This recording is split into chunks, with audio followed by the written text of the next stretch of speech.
Em março de 2005, aconteceu uma fiscalização do trabalho na propriedade de Carlos Sartori, que concluiu que ele praticava trabalho escravo. Seu nome foi para a chamada lista suja dos proprietários rurais que escravizavam trabalhadores e ainda passou a responder a um processo criminal. Finalizado o processo, o próprio Ministério Público pediu a sua absolvição por entender que não havia escravidão apontada pelos fiscais do trabalho, e a Justiça o considerou inocente das acusações.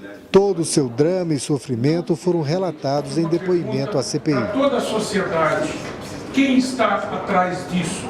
Isto não dá para mensurar, porque a gente tem um histórico, as pessoas que nos conhecem, as pessoas diriam, quem diria, puxa vida, imaginei, tal, esse tipo de indagação. E, na verdade, você tem que esperar o tempo e os fatos para poder verificar que, na verdade, você não devia aquilo lá tudo. Pré-julgaram, pré-condenaram, me colocaram na lista de escravagista.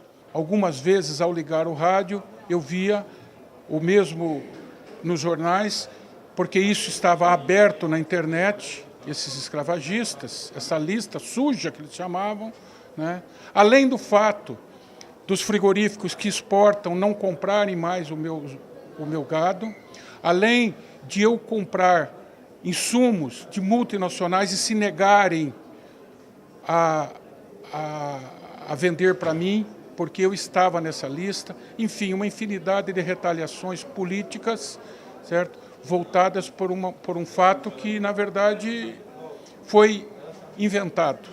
Os deputados querem que a lei defina o que é trabalho escravo, para evitar abusos da fiscalização do Ministério do Trabalho. A CPI ouviu outros depoimentos e aprovou uma acareação entre fiscais do trabalho e os proprietários rurais que sofreram a fiscalização.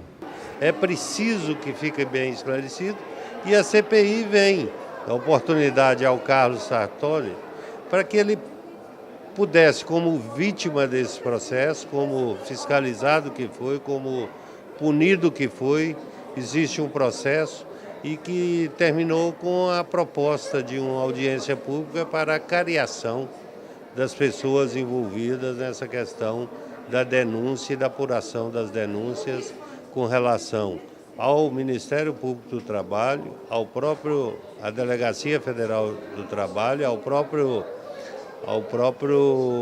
empresário e a todos que estavam envolvidos nessa apuração e nessa ocorrência feita lá no município de Vilhena. Bem, nós entramos numa fase agora da CPI do trabalho escravo, que a gente chama aqui de contraponto. Nós agora começamos a ouvir o outro lado da medalha, a outra parte da história, aquela que os fiscais do Ministério do Trabalho, que as estatísticas, que as ONGs não mostram. 3 depoimentos, eu diria que muito mais do que de serem contundentes, eles são comoventes, porque às vezes é a história de uma vida inteira, de uma família toda jogada na lata do lixo por falta de responsabilidade do fiscal que tem a caneta na mão, por exageros cometidos, por abusos de poder cometido, e isso é o que nós precisamos esclarecer aqui.